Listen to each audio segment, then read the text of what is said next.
Dalam nama Bapa dan Roh Kudus, amin. Maria diberi kabar oleh malaikat Tuhan bahwa ia akan mengandung dari Roh Kudus. Salam Maria, penuh rahmat, Tuhan sertamu.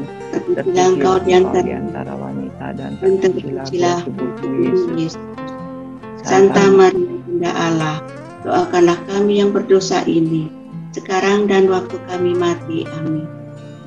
Aku ini hamba Tuhan, terjadilah padaku menurut perkataanmu. Salam Maria, penuh rahmat, Tuhan sertamu. Terpujilah engkau di antara wanita, dan terpujilah buah tubuhmu Yesus. Santa Maria Bunda Allah, doakanlah kami yang berdosa ini, sekarang dan waktu kami mati. Amin.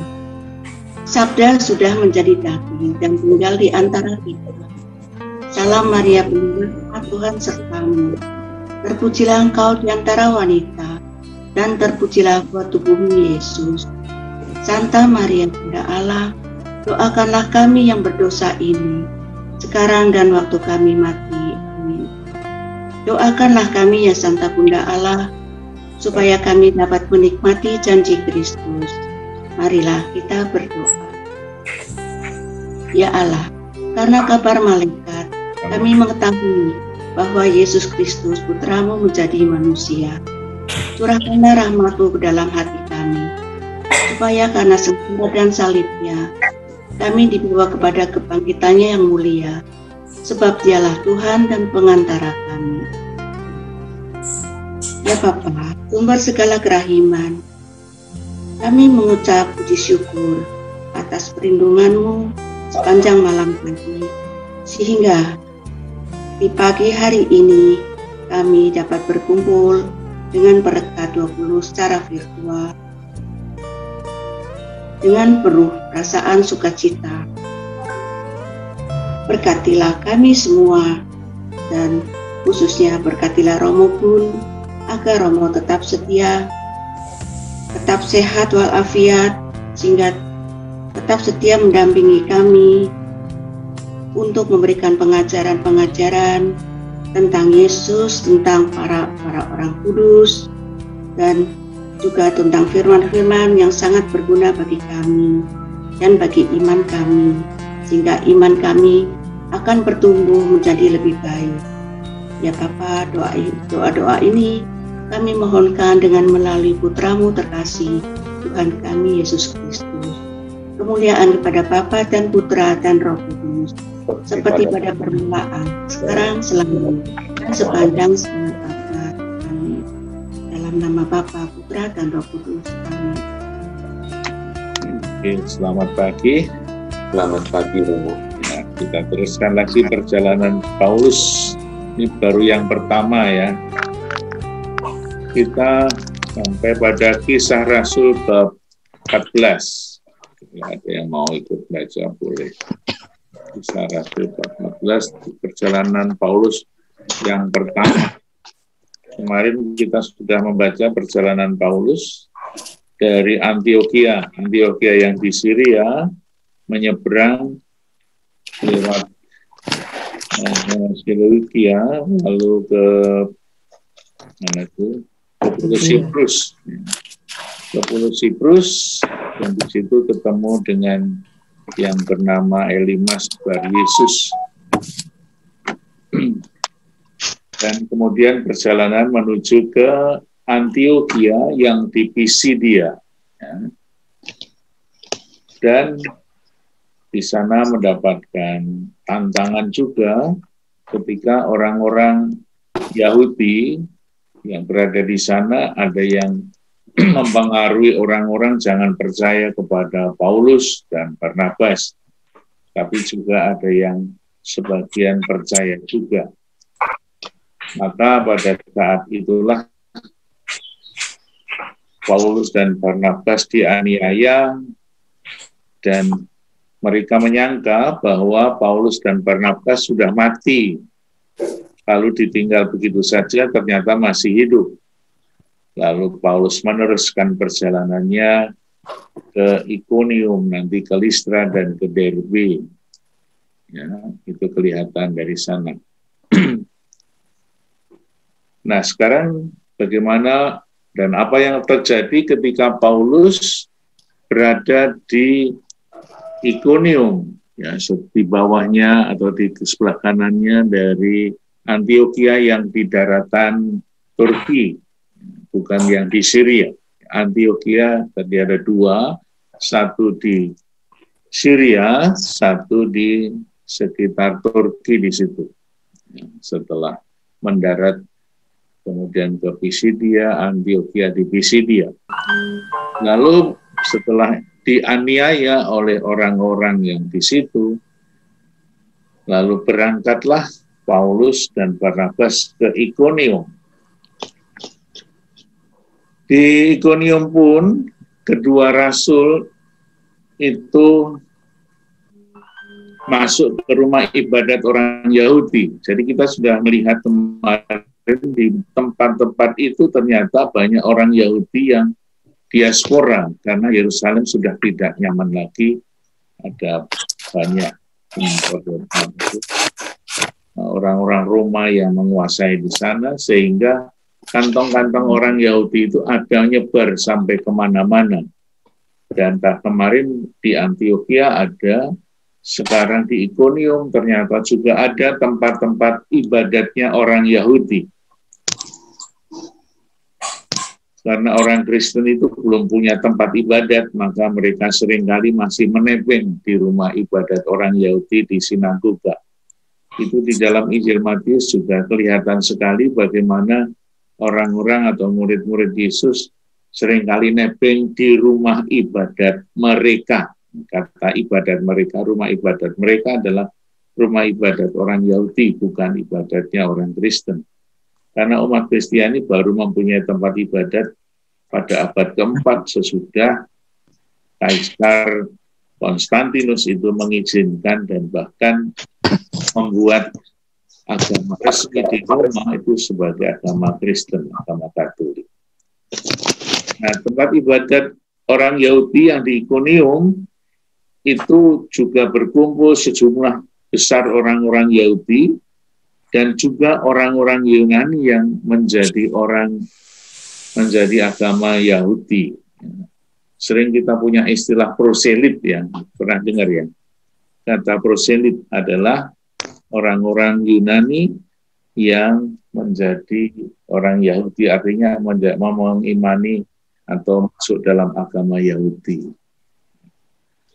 Tapi orang-orang Yahudi itu juga tidak pernah begitu mudah percaya kepada Paulus dan Barnabas, ya, karena mereka mempunyai sebuah agama Yahudi yang sangat kuat. Meskipun Paulus dulu juga lebih kuat daripada orang-orang Yahudi itu. Maka dikatakan di sana orang-orang Yahudi menolak pemberitaan mereka. Mereka yang menolak kemudian mempengaruhi dan memanaskan hati orang-orang yang tidak mengenal Allah dan membuat mereka gusar terhadap saudara-saudara itu. Jadi inilah yang terjadi di beberapa tempat. Nanti kita melihat di Galatia, itu ada pengajar-pengajar Yahudi yang mengacaukan pengajaran Paulus, sehingga banyak orang yang berbalik lalu dimarahi oleh Paulus. Nah, itulah yang terjadi bukan hanya di Galatia, tetapi ternyata di Ikonium, di Antiokhia, Pisidia itu juga terjadi seperti itu. Lalu Paulus juga berada di tempat itu beberapa waktu lamanya. Mereka mengajar dengan berani karena mereka percaya kepada Tuhan. Dan Tuhan menguatkan berita tentang kasih karunia-Nya dengan mengaruniakan kepada mereka kuasa untuk mengadakan tanda-tanda dan mukjizat. Sehingga dengan pengaruh orang-orang Yahudi yang ada di sana, umat dan orang banyak itu menjadi terpecah menjadi dua. Karena apa? Karena yang satu percaya, yang satu dipengaruhi, kemudian tidak percaya, lalu berontak. Ada yang percaya, ada yang tidak, ada yang memihak kepada rasul-rasul, ada yang memihak kepada orang Yahudi. Maka mulailah orang-orang yang tidak mengenal Allah dan orang-orang Yahudi bersama-sama dengan pemimpin mereka menimbulkan suatu gerakan untuk menyiksa dan melempari kedua rasul itu dengan batu. Luar biasa ya. Itulah tantangan-tantangan yang dialami oleh Paulus dan Barnabas ketika mereka harus memberi kesaksian tentang kebangkitan Tuhan.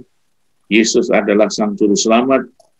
Banyak terjadi tantangan dan cobaan luar biasa, bahkan mereka disiksa, dilempari dengan batu.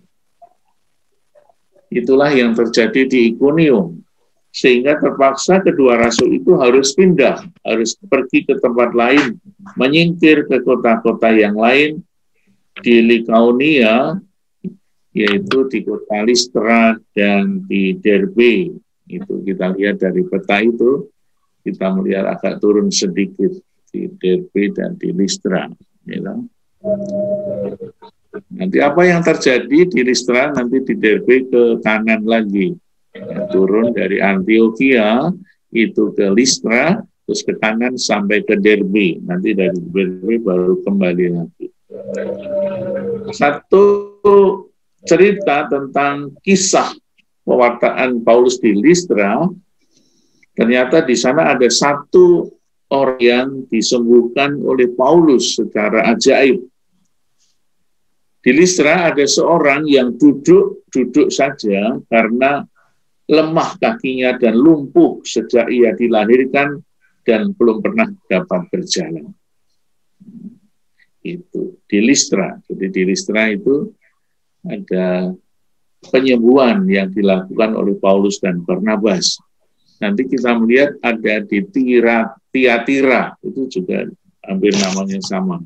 Itu Paulus juga ketemu si Ibu Lydia. Lalu ketika mereka, Paulus dan Barnabas mengajar, ia duduk mendengarkan. Dan Paulus menatap dia dan melihat bahwa ia beriman dan dapat disembuhkan. Lalu kata Paulus dengan suara nyaring, "Berdirilah tegak di atas kakimu." Dan orang itu berdiri tegak dan melonjak-lonjak ke kiranya. Ia melonjak-lonjak, lompat-lompat, berjalan kian kemari, ke sana sini. Lalu orang banyak itu melihat orang lumpuh itu kok bisa lari, bisa berjalan, bisa lompat-lompat, ke sana kemari. Tetapi orang-orang yang ada di situ, apa reaksinya? Kita melihat bahwa di sekitar Turki di situ kan dekat dengan Yunani. Kalau kita pergi ke kiri sedikit, kita ketemu dengan kota-kota Yunani.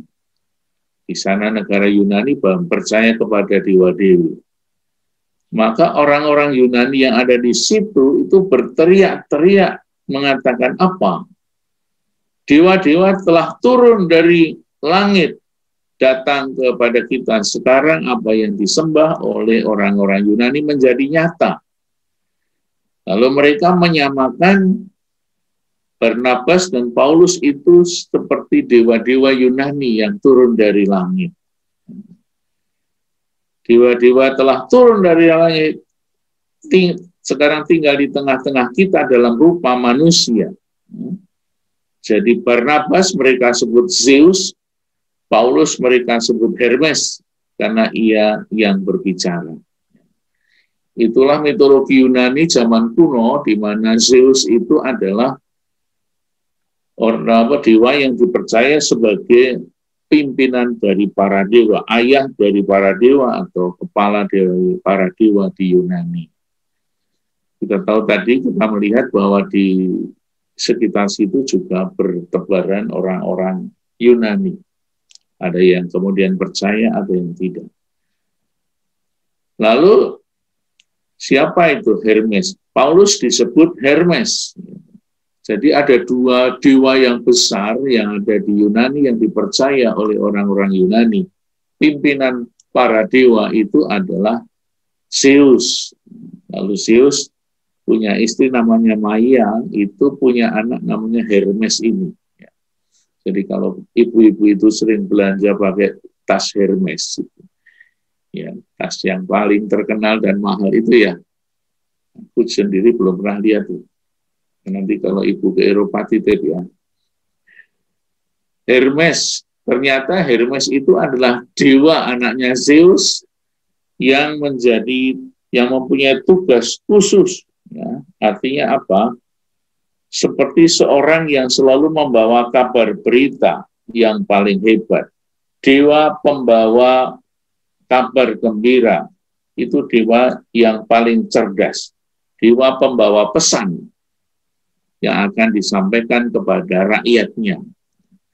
Kalau Zeus itu pimpinan para dewa, jadi ayah dari seluruh dewa yang ada di Yunani, Hermes anaknya, ibunya namanya Maya, itu adalah dewa pembawa pesan. Mau dipesan apa dari pimpinan dewa kepada rakyatnya. Itu dipercaya bahwa dewa-dewa itu tinggal di pegunungan Olympus. Ya. Sehingga mereka dikatakan sebagai dewa langit. Dewa langit, luar biasa. Dewa langit dan dewa petir. Jadi paling berkuasa di dalam dunia mitologi mitos Yunani. Lalu Barnabas dan Paulus itu diyakini, wah sekarang dewa yang dulu hanya kita percaya dalam mitologi atau di dalam dunia agama, sekarang ini menjadi manusia, menjadi Barnabas dan Paulus. Ya. Waktu itu Barnabas masih punya power di atas Paulus, maka Paulus itu anaknya Barnabas, itu bayangannya mereka. Karena Barnabas adalah pimpinan, dianggap pimpinan dari dewa-dewa Zeus, dan Paulus itu Hermes. Maka datanglah imam dewa Zeus yang kuilnya terletak di luar kota, membawa lembu-lembu jantan dan karangan-karangan bunga ke pintu-pintu gerbang kota untuk mempersembahkan kurban bersama-sama dengan orang banyak kepada rasul-rasul itu. Luar biasa ya. Jadi imam-imam dewa Zeus, jadi juga dalam mitologi juga ada imam-imamnya ya. Di dalam mitologi. Lalu imam itu membawa persembahan luar biasa, banyak lembu, banyak karangan bunga, untuk dipersembahkan kepada Barnabas dan Paulus, karena mereka menganggap dewa mereka sekarang itu bukan hanya sebuah bayangan, tetapi ternyata dewa Zeus dan Hermes itu nyata dalam hidup. Itu buktinya sekarang datang mengajar kepada kita dan bahkan menyembuhkan orang yang sakit lumpuh. Itulah mukjizat yang dilakukan oleh Barnabas dan Paulus. Kalau di pulau Siprus, di Pafos itu ada orang tukang sihir yang kemudian dikutuk. Dasarnya itu kemudian mereka menjadi hutang. Sekarang ini Paulus membuat mukjizat dengan apa? Menyembuhkan orang yang sakit lumpuh. Tetapi rupa-rupanya mereka semua salah tangkap dari pengajaran Paulus yang mewartakan Yesus, tetapi mereka masih berpegang pada dewa-dewi mereka. Sehingga Paulus mendapat banyak persembahan karena dianggap sebagai dewa yang datang dari langit. Mendengar itu dan melihat peristiwa itu, Paulus dan Barnabas mengoyakkan pakaiannya, nyopek pakaiannya seperti Rabu-Abu ini ya. Janganlah mengoyakkan bajumu, tapi sobeklah hatimu. Itu pesan Rabu-Abu. Paulus juga mengatakan seperti itu. Lalu Barnabas dan Paulus terjun di tengah-tengah orang banyak itu sambil berseru, "Hei kamu sekalian, mengapa kamu berbuat demikian? Kami ini adalah manusia biasa, sama seperti kamu. Kami ada di sini untuk memberitakan Injil kepada kamu, supaya kamu meninggalkan perbuatan sia-sia ini dan berbalik kepada Allah yang hidup, yang telah menjadikan langit dan bumi, laut, dan segala isinya. Jadi itulah penjelasan Paulus, saya ini bukan dewa Zeus dan Hermes yang turun dari langit, tapi saya manusia biasa yang diutus oleh Tuhan untuk mewartakan Injil, mewartakan Yesus yang menderita sengsara, wafat, dan bangkit dari kematian untuk menyelamatkan manusia. Bahkan Paulus mengatakan bahwa Allah yang diwartakan adalah Allah yang menjadikan langit dan bumi, laut, dan segala isinya. Rupa-rupanya budaya Yunani itu sangat kuat sekali di zaman itu, bahkan juga di zaman sebelum Yesus lahir. Kita tahu bahwa budaya Yunani itu diwartakan atau dibawa oleh Raja Alexander Agung bersama dengan pengikut-pengikutnya, lalu sampai kepada Raja Antiochus Epiphanes yang bahkan meletakkan patung-patung dewa-dewi itu di Kenisah Yerusalem. Sehingga kelompok atau orang-orang Yahudi begitu marah besar, maka muncullah pemberontakan yang disebut pemberontakan dari kelompok atau komunitas Yudas Makabe. Yudas Makabe mengusir dan mengalahkan Raja Antiochus Epiphanes. Tetapi budaya Helenistis atau budaya Yunani itu sudah terlanjur menyebar di Yunani, di Yahudi, di Yerusalem. Karena memang ajarannya cukup menarik, ada sesuatu yang baru. Karena banyak orang-orang muda dan juga orang-orang yang tertarik pada budaya Yunani, sehingga mereka mempelajarinya dengan begitu rajin dan begitu tekun, sampai tulisan-tulisan kitab suci yang disebut Deuterokanonika itu ditulis atas dasar bahasa Yunani. Sehingga orang-orang Ibrani, orang-orang Israel tidak mau terima karena ini bukan bahasa asli Ibrani. Tetapi isinya bagus, maka dalam kitab suci Ibrani, Yunani yang dipakai oleh orang-orang Yahudi tidak ada Deuterokanonika. Lalu orang Katolik masih mengambil Deuterokanonika dan Kristen mengikuti tafsiran atau kitab sucinya orang-orang Israel. Nah, budaya Yunani itu ternyata menguasai seluruh daratan Eropa sampai berpengaruh kepada Kekaisaran Roma yang juga memasang patung dewa-dewi di kota-kota Roma. Kita melihat begitu banyak sisa-sisa yang masih ada di sekitar kota Roma. Nah, kemudian apa yang terjadi ketika Paulus mengatakan bahwa Paulus datang bukan untuk mewartakan, bukan untuk menampilkan Zeus dan Hermes, tetapi mau mewartakan Yesus yang tersalib dan bangkit dari kematian. Kemudian dia mengatakan apa? Hai kamu sekalian, mengapa kamu perbuat demikian? Kami ini adalah manusia biasa seperti kamu untuk memberitakan Injil kepada kamu supaya kamu meninggalkan perbuatan yang sia-sia ini dan berbalik kepada Allah yang hidup yang telah menjadikan langit dan bumi dan segala isinya.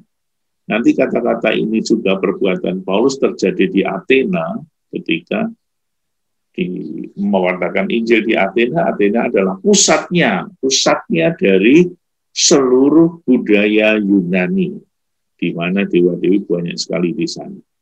Nanti di Efesus ketemu lagi dengan Dewi Artemis. Rupa-rupanya sudah banyak yang terpengaruh oleh agama Yunani. Lalu dia mengatakan, Paulus mengatakan, dalam zaman yang lampau Allah membiarkan Semua bangsa menuruti jalannya sendiri-sendiri, namun ia bukan tidak menyatakan dirinya dengan berbagai-bagai kebajikan, lalu dengan menurunkan hujan dari langit dan dengan memberikan musim-musim subur bagi kamu. Ia memuaskan hatimu dengan makanan dan kegembiraan. Walaupun rasul-rasul itu berkata demikian, namun hampir-hampir tidak dapat mereka mencegah orang banyak mempersembahkan kurban kepada mereka. Luar biasa.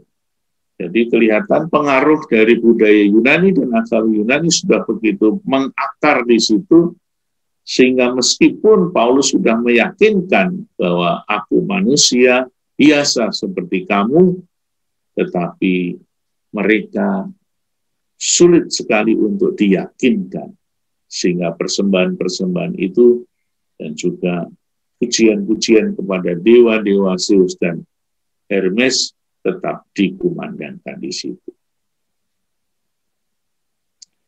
Tetapi datanglah orang-orang Yahudi, kembali lagi ini, datanglah orang-orang Yahudi dari Antiokhia dan Ikonium yang tadi sudah dilewati oleh Paulus. Jadi kita tadi Antiokhia yang di Pisidia, kemudian pergi ke Listra dan ke Derbe. Tapi apa yang terjadi? Orang-orang Yahudi yang dari Antiokhia dan Ikonium yang tadi menolak Paulus dan Barnabas, itu datang. Mereka membujuk orang banyak itu untuk memihak mereka. Jadi ketika Paulus mengajarkan kan terbelah menjadi dua, ada yang menerima Paulus, ada yang tidak. Ini orang-orang yang tidak menerima Paulus itu membujuk-bujuk orang yang ada di Listra.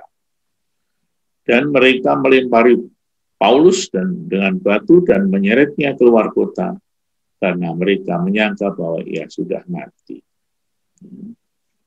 Akan tetapi murid-murid itu berdiri mengelilingi dia, bangkitlah ia lalu masuk ke dalam kota.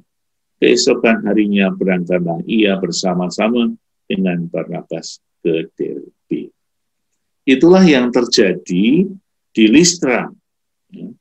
Paulus dianggap sebagai dewa Zeus dan anaknya Hermes.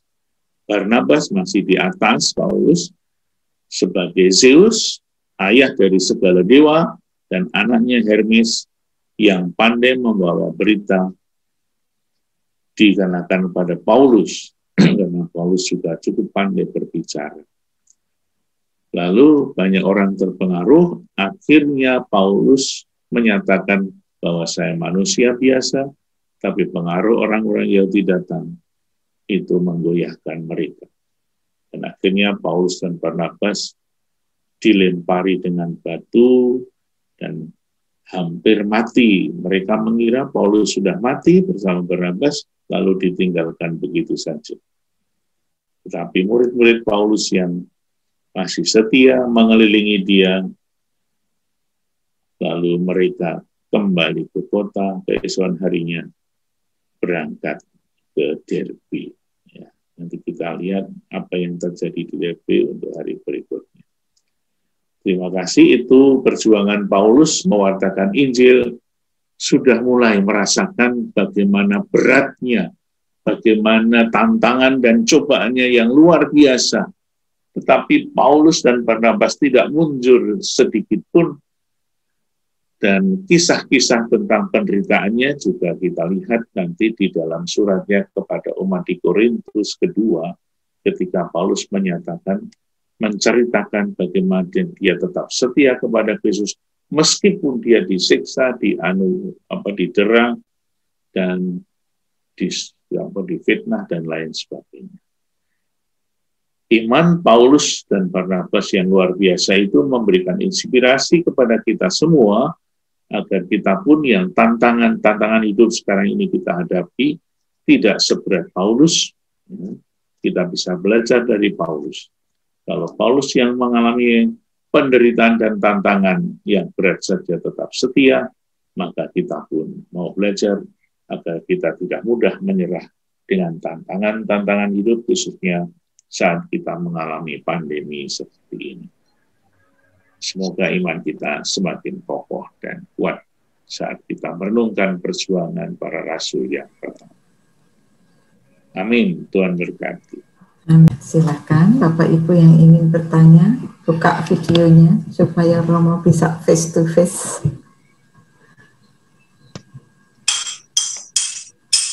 Ya, silakan Bapak Ibu yang ingin bertanya tentang pengajaran pagi ini. Ya, Romo, setelah Barnabas sama Paulus berantem ya Romo, terus berselisih paham, itu kan masing-masing pergi ke tempat-tempat yang lain gitu ya. Terus sejak itu di Kisah Para Rasul Barnabas nggak diceritain lagi ya Romo? Ya ada, itu nanti pertemuan yang perjalanan kedua. Ini baru perjalanan pertama, belum berselisih. Tapi kita lihat kemarin ketika di Pafos gitu, di Pulau Siprus kan Markus kembali lagi ke Yerusalem, tidak ikut lagi. Maka itu mungkin Paulus sudah merasa nggak enak itu dengan Markus, sehingga perjalanan yang kedua Markus tidak diajak. Nanti sesudah konsili Yerusalem. Jadi bab 14 itu adalah kisah perjalanan pertama, 13-14, 15 yang pertama. Sesudah konsili Yerusalem yang pertama, mereka mengadakan perjalanan yang kedua. Ya. Perjalanan kedua itulah Paulus sama Barnabas berpisah. Paulus tetap berkeliling mulai dari Galatia ke sana, lalu Barnabas ke Pulau Siprus sama Markus, lalu Paulus ditemani Silas itu nanti setelah konsili Yerusalem. Itu Bu Endang. Ya, makasih Romo. Menarik sekali apa yang disampaikan oleh Romo tadi, pengajaran Paulus dan Barnabas di Rira apa Lisa ya, yang tadi mau melihat ada orang yang itu melihat mata bisa disembuhkan gitu, kemudian dijadikan penyembuhan, sehingga akhirnya orang-orang di sana itu percaya bahwa Paulus dan Barnabas ini dianggap sebagai dewa yang nyata, yaitu Zeus tadi. Dalam perjalanan tadi cerita Romo, setelah mereka didatangi oleh orang-orang Yahudi yang kelihatannya tidak sependapat dengan Paulus itu, kok mereka jadi berubah bareng-bareng menganiaya Paulus yang mungkin kok sedemikian cepat berubahnya ya. Padahal tadinya kan ini bahwa itu adalah manifestasi Dewa Zeus dan Dewa Hermes yang telah berhasil menyembuhkan begitu. Tapi begitu tadi saya tangkap ceritanya begitu kedatangan orang-orang Yahudi yang terjadi pro dan kontra itu, yang kontra itu kan menghasut mereka. Mereka kok mau bersama-sama menganiaya justru. Oh begitu cepat berubahnya ya Mo ya sifatnya itu. Karena biasanya orang-orang Yahudi itu membawa nama Yerusalem yang besar. Karena waktu itu kan pewartaan tentang Yesus yang bangkit itu kan belum pernah mereka dengar. Jadi mereka baru mendengar pertama kali ketika Paulus dan Barnabas itu berkeliling. Mereka masih punya budaya yang sangat kuat sekali tentang budaya Yahudi. Dan ketika orang-orang Yahudi yang sudah memiliki latar belakang kuat dan sejarah lama itu mempengaruhi mereka, mereka dianggap sebagai orang-orang yang punya wibawa Yerusalem.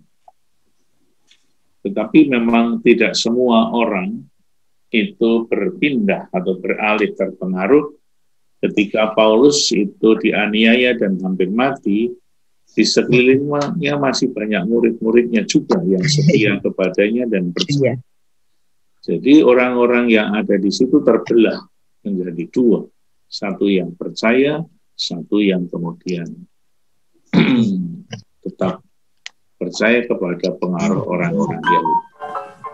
Rupa-rupanya pengaruh orang-orang Yahudi yang fanatik Yerusalem itu masih keliaran kemana-mana juga. Nanti apa yang terjadi di kota-kota lain itu juga sama. Paulus menghadapi tantangan hampir setiap kota. Paulus tidak begitu saja diterima, tetapi harus masuk penjara, bahkan di Efesus juga, di Filipi juga. Dan tantangan-tantangan itu justru menjadi sebuah kekuatan bagi Paulus karena dia mewartakan kebenaran, meskipun harus banyak menderita. Hasilnya, apa yang kita rasakan sekarang, bahwa pewartaan Paulus sudah mendunia dari Eropa sampai ke Asia, sampai ke Pulau Gebang. Nah, meskipun demikian, juga masih banyak tantangan yang kita hadapi, bukan Pak? Orang yang sudah dibaptis, orang yang sudah menjadi orang Katolik lama, begitu gampang jomplang juga ketika dipengaruhi. Dipengaruhi apa? Allah itu tidak diperanakan. Tuhannya orang Katolik itu 3, padahal waktu mau jadi Katolik belajarnya luar biasa. Nah, itulah yang terjadi bukan hanya pada zaman dahulu, tapi juga pada zaman sekarang ini. Maka kita pun mau mencoba juga untuk tetap setia dan memberikan pelajaran kepada anak-anak kita semua yang masih muda-muda supaya kita tetap setia seperti Paulus dan Barnabas. Ya, Romo, memang untuk menjadi setia itu susah ya Mo ya, butuh proses dan butuh waktu ya Mo ya. Kalau kecuali Setia Gunawan. Selalu setia kalau ini. Always ya Mo ya. Romo, kalau saya boleh tanya, kalau saya melihat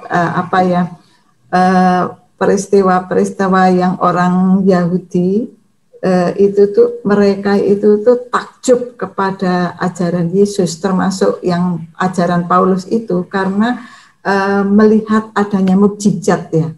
Nah, begitu ada penyembuhan langsung wow, hati mereka itu tuh langsung tertarik. Tapi begitu ada penderitaan mereka tuh langsung mundur ya. Nah, saya jadi ingat dengan Yesus itu datang ke dunia ini salah satunya memang melakukan mukjizat itu, tapi sebetulnya bukan tujuannya untuk melakukan mukjizat.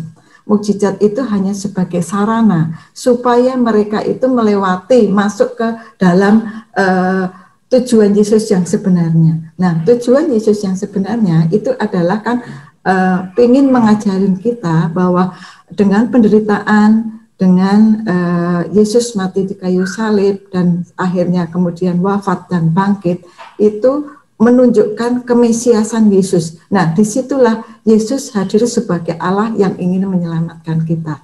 Tapi kalau saya perhatikan orang-orang yang melihat karena mukjizat langsung percaya, dia itu nanti kalau ada tantangan, dia itu langsung mundur gitu loh, Mo. Berbeda dengan orang yang melihat Yesus itu tuh menderita untuk kita, dan kita akhirnya dalam hati kita itu muncul rasa syukur, terima kasih kepada Tuhan atas pengorbanan Yesus di dunia ini untuk kita, untuk menyelamatkan kita. Nah, disitulah iman kita itu tumbuh sebagai terima kasih Tuhan atas kebaikan Tuhan yang sudah mengorbankan dirinya untuk saya, supaya saya tuh diselamatkan akhirnya. Itu Mo, kalau dari saya Mo. Gimana Mo? Iya, terima kasih. Sharingnya Ibu, pengalaman setiap orang macam-macam gitu ya. Dan kadang-kadang juga ada yang mengatakan, dulu aku ketika belum Katolik rasanya happy-happy saja. Sekarang jadi Katolik kok banyak penderitaan, bisa juga tantangan, banyak cobaan, seperti itu juga. Ya, sama dengan kondisi sekarang ini. Sebelum zaman Joko Widodo kayaknya saya enak-enak aja bisa belanja tas Hermes ke Roma atau kemana. Waktu saya di Roma tahun 93-94 itu di tengah kota Roma itu ada sebuah kompleks untuk belanja barang-barang yang termahal. Itu namanya lupa. Piazza, pokoknya namanya Spanyol. Itu barang yang termahal, meskipun di toko-toko lain itu barang yang sama tapi harganya beda. Mungkin seperti kita kalau mau beli tempe di Senayan City. Senayan City sama di warteg kan enaknya sama tapi harganya. Maka di situ juga Piazza Spagna namanya. Piazza Spagna itu saat itu zaman itu masih zamannya Pak Harto. Itu tempat pembelanjaan dari orang-orang pejabat-pejabat yang luar biasa. Orang Indo semua ya, Mo. Orang Indonesia. Tapi kalau orang Indonesia seperti kita ya belanjanya di pinggir-pinggir jalan cari yang itu. Maka disitulah kelihatan bahwa zaman dulu, wah enak bisa belanja ke tempat-tempat seperti itu di seluruh dunia. Sekarang udah nggak bisa lagi kan. Lalu zaman sekarang kok susah, ya, seperti itu. Jadi mengikuti Kristus di dalam kebenaran itu seringkali lebih susah daripada jalan yang bebas-bebas saja. Maka kita mau mencoba mengikuti Yesus memang adalah jalan kebenaran yang harus diperjuangkan melalui sebuah salib. Sebuah perjuangan yang tidak mudah. Tetapi yang tidak mudah itulah yang akan membawa sukacita dalam arti yang sebenarnya. Bukan sukacita palsu, tetapi sukacita dalam arti yang sebenarnya. Waktu saya di Pasar Minggu itu ada seorang pejabat yang cukup tinggi di Departemen Pertanian. Itu orangnya sangat jujur, jadi hidupnya sederhana ya. Meskipun dia kaya, tapi melaratnya luar biasa. Nah, tapi dia menghayati bahwa sebuah kejujuran, sebuah cinta yang sejati itu lebih berharga daripada berfoya-foya tetapi dalam kondisi yang benar. Udah Tom. Ya, kita bersyukur kalau kita bisa belanja tapi dengan jalan yang benar gitu ya. Nah, itulah berbahagia. Mungkin ada yang mau sharing lagi, silahkan. Pernah lihat Tukul ya waktu zamannya terkenal itu ya?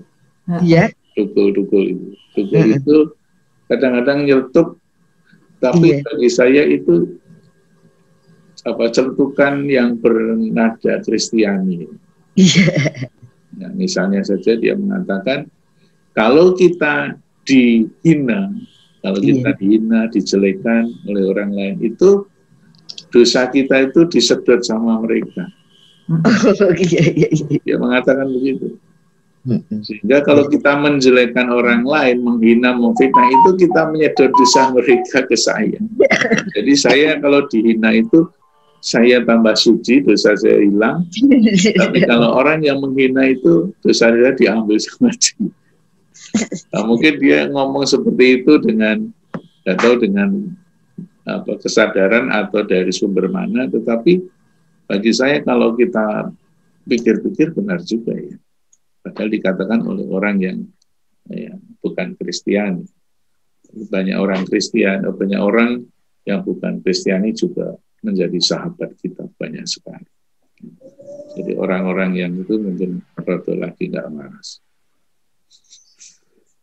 Tapi sahabat-sahabat kita, Gus Dur itu temannya romo-romo semua. Ya. Romo Manyis itu dekat sekali sama Gus Dur dan yang lain-lain. Ya, karena mereka mencari sebuah kebenaran yang pasti ada di dunia ini.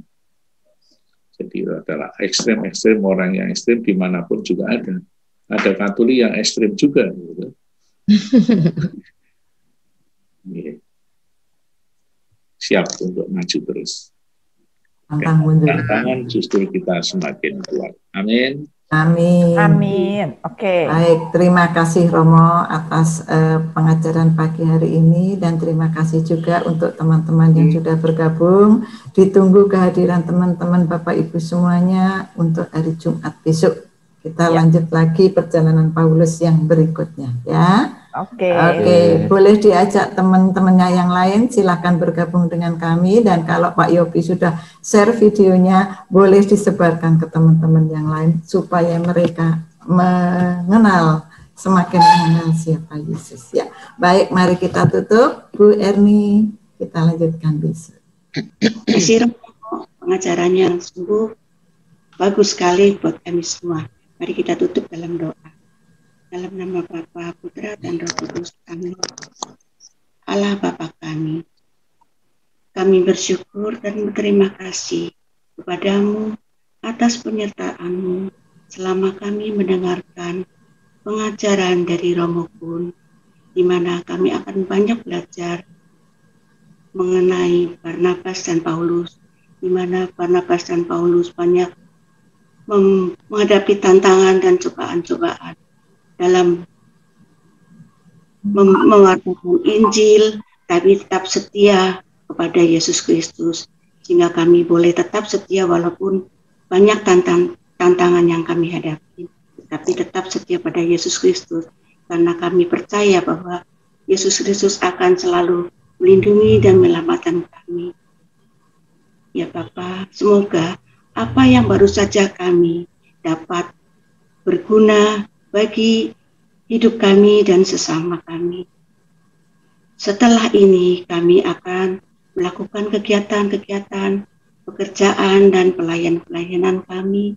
Semoga Allah Bapa melindungi kami sepanjang hari ini. Untuk ini semua kami mohon berkat dari Romo. Tuhan sertamu Dan sertamu juga. Semoga kita dianugerahi berkat oleh Allah yang Maha Kuasa, Bapa, Putra, dan Roh Kudus. Amin. Terima kasih Romo. Amin.